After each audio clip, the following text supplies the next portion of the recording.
그 작은 제작 인력을 가지고 일정하게 탄력을 받고 있다는 얘기가 여기저기서 나옵니다. 결정적으로 조중동과는 색깔이 다르다는 게 매력적입니다. 그중에서 저는 며칠 전 사설이 아주 마음에 들었습니다. 민주당이 주도해서 발의했던 이상민 행정안전부 장관 탄핵 소추를 아주 따끔하게 제대로 때리고 있어서 괄목상대를 했습니다. 그게 뭐냐? 사실상의 국가 반란 행위라는 목소리를 정확하게 집어내고 있었습니다. 자, 자유일보 지면을 여러분과 함께 보시겠습니다. 제목만 읽어보면 이렇습니다. 탄핵 소추는 대선 불복이자 헌정 파괴 그리고 사실상의 반란이다 하는 얘기까지 집어넣고 있습니다. 자, 이게 왜 근사한 지면인가를 중앙일보와 비교해보면 금방 드러납니다. 이게 중앙일보 일면 머릿기사 사진입니다. 제가 사진을 찍었습니다. 근데 이게 말이 됩니까? 이 가운데 사진을 두고 일면 머릿기사 제목이 위아래가 있습니다. 헌정사상 첫 장관 탄핵안 가결. 그건 여야 간의 타협 없는 극단의 정치다라고 그젓하게 근사하게 딱 박아놨습니다. 저는 한마디로 웃기는 지면이라고 봅니다. 이거는 신문 제작의 정도가 아닙니다. 왜 그런가? 칼을 든 강도 민주당하고 칼에 찔린 양민 이상민 장관을 그 문제를 보도하려면 강도가 나쁘다라고 얘기를 해야 되는 게 정상 아닙니까? 근데 중앙일보는 강도와 양민이 타협하지 않고 있다. 그게 문제다. 극단이다라고 떠들어대고 있는 것입니다. 중앙일보는 사기를 치고 있는 것입니다. 한마디로. 그 신문의 정도가 아닙니다. 말도 아닙니다. 자, 중요한 거는 자유일보 지적대로 이번 이상민 장관 탄핵 소추가 결코 간단한 일이 아니다. 지난 대선에서 민주당 애들이 패배한 이후 한 하루도 거르지 않고 진행해왔던 대한민국 흔들기 책동의 연장선이라고 보고 있는데 그게 좀 맞다고 봅니다. 민주당이 이재명 방탄국회에 올인하더니 급기야는 이런 짓까지 자행을 하고 있는 것입니다. 자, 오늘은 여기에서 그치면 안 됩니다. 그 얘기에서 한 걸음, 두 걸음을 더 나가보도록 하겠습니다. 상식이지만 지난 몇 년 새 대한민국의 정상적인 정치인은 없었다라고 봅니다. 실종된 것입니다. 정확하게 말하면 체제 전쟁이라고 하는 몸살을 계속 앓고 있는 과정이라고 보시면 됩니다. 체제 전쟁이 은폐되고 가려져 있을 뿐이지만 정상적인 정치하고는 전혀 다른 모습으로 굴러가고 있습니다. 여전히 한국 정치는 저 같은 사람이 볼 때는 미스테리입니다. 일간 신문들이 정말 말도 안 되는 시각에서 이게 무슨 정치인냐, 이런 게 정상적인 정치인냐, 중앙일보대로 그런 식으로 국민의 독자들의 눈을 가리는 지면 제작을 하지만 실체는 무시무시합니다. 한마디로 정리하면 이렇습니다. 이 모든 게 주사파 반란 과정의 일환이라고 저는 봅니다. 그들이 말하는 민중민주주의를 위한 체제 변혁이 지금도 진행이 되고 있다라고 보시면 됩니다. 박근혜 탄핵부터 그러했습니다. 문재인 5년의 집권 과정 내내 바로 그런 일이 반복됐습니다. 대선 패배 이후에 저들은 하나도 변하지 않았습니다. 정확하게 북한과 인계되어 있다. 그리고 뒷배를 봐주는 중국 공산당까지 개입돼서 한꺼번에 돌아가고 있는 무시무시한 반란 과정의 연속이다라고 저는 지적을 하고 있습니다. 그게 바로 한국 사회 혼란의 정확한 구조적인 실체라고 봅니다. 단순히 남북 갈등 아니면 대한민국 대 주사파의 싸움이 아니고 눈에 보이는 대한민국 내 주사파 그 걔네들의 뒷배를 봐주는 북한 그 뒤에 있는 빅브라더 중국 공산당이라고 하는 이 구조까지 한꺼번에 봐야 된다라고 저는 얘기를 합니다. 여기서 정신 차리고 봐야 될 건 어쨌거나 윤석열의 등장으로 이재명과 문재인 세력, 즉 범주사파 세력이 쩔쩔매고 있습니다. 코너에 제대로 몰렸습니다. 이게 결코 단순한 일이 아닙니다. 이재명과 문재인이가 죽고 사는 건 개인의 문제가 아닙니다. 그렇게 간단하지 않습니다. 두 친구의 정치적인 운명이 나락으로 떨어진 건 아니건 간에 중요한 거는 아까 말한 대로 북한과 연계된 뒷배를 봐주는 중국 공산당까지 개입한 세력이 윤석열한테 꺾이느냐 아니면 저들이 대한민국 세력을 꺾어버리는가 하는 거대한 한판 승부가 지금 벌어지고 있습니다.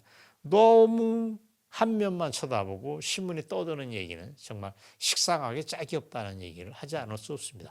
그래서 저는 이걸 가리켜서 최후의 결전이라는 표현을 쓰지 않을 수가 없습니다. 이해하셨습니까? 지금 싸움은 만만치 않다. 최후의 결전이라는 표현을 쓸 수도 있다. 성경에 나오는 아마겟돈, 비유컨대 그럴 수 있지만 등치하고 똑같다라고 얘기를 하지 않겠습니다. 반복하자면 윤석열의 등장과 승리라고 하는 건 주사파, 좌익 주사파 세력 전체에게는 거대한 악몽으로 지금 다가오고 있는 것입니다. 이해하셨습니까? 그래서 이재명과 문재인이 지금 대선 패배 이후 이재명 사법 처리 문제로 흘러가는 과정이라는 저들에게는 어떻게 손 써볼 수 없는 절체절명 상황에 내몰렸다라고 보시면 됩니다. 이걸 저들 입장에서 한번 생각을 해보겠습니다. 쟤네들한테는 선택이 있을 수 있습니다. 이재명이라고 하는 사람의 팔뚝을 뚝 달라서 내주자, 그리고 손 띄자라고 얘기하기에는 지금 상황은 그렇지가 않습니다. 이재명만 잘라주고 자기들은 뒤에서 물러서 있자, 그러기 위해는 상황이 결코 그렇게 할 수 없습니다. 남북의 주사파는 물론이고 중국 공산당까지 공멸한다, 몰락한다고 하는 어마어마한 공포감을 쟤네들은 공유하고 있습니다. 때려서 쟤네들은 2판 4판으로 대결을 할 수밖에 없는 게 바로 지금이라고 저는 보십니다. 자, 지금부터가 중요합니다. 이 사실을 쟤네들이 지금 다 알고 있습니다. 정교하게 대비하는 과정이라고 보시면 됩니다. 그래서 나오는 무시무시한 얘기를 오늘 여러분들에게 하나 전달해 드리겠습니다. 3월 대란설이 지금 시중에 은밀하게 나돌고 있습니다. 3월 대란설. 무사하게 지나갔으면 좋겠지만 그럴 가능성이 높지 않다는 걸 여러분들에게 말씀드립니다. 무서운 얘기입니다. 현 상황의 갈등은 결코 단순치 않다. 그리고 이렇게 저렇게 풀릴 수도 있다. 그런 종류의 것이 아니다.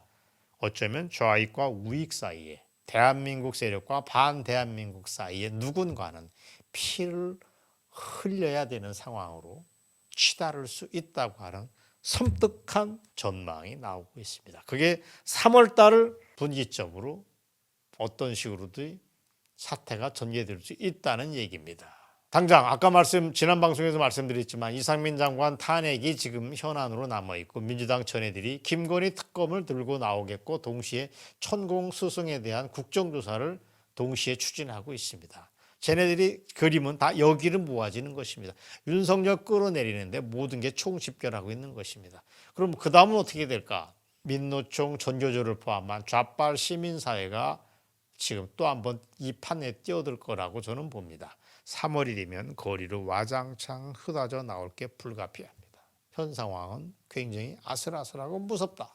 대한민국은 지난 오랜 박근혜 정부부터 성냥만 갖다 대면 펑 하고도 터질 수도 있는 아슬아슬한 항구적 위기 상황이었는데 지금은 그 못지않게 어렵다는 걸 여러분들에게 말씀드립니다.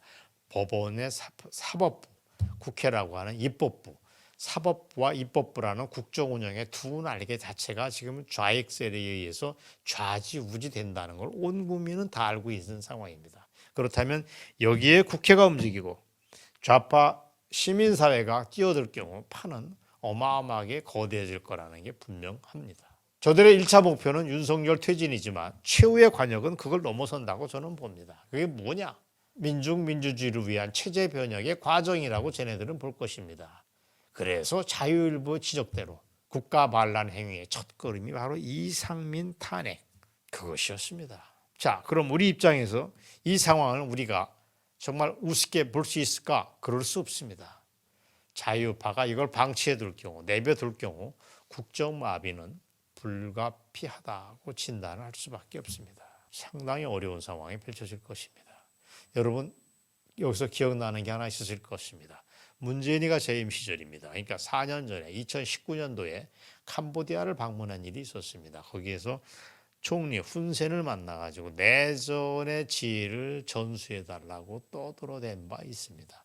그때 국내 언론이, 공식 언론은 그냥 어영병 넘어갔지만 정말 이건 무시무시한 얘기였습니다.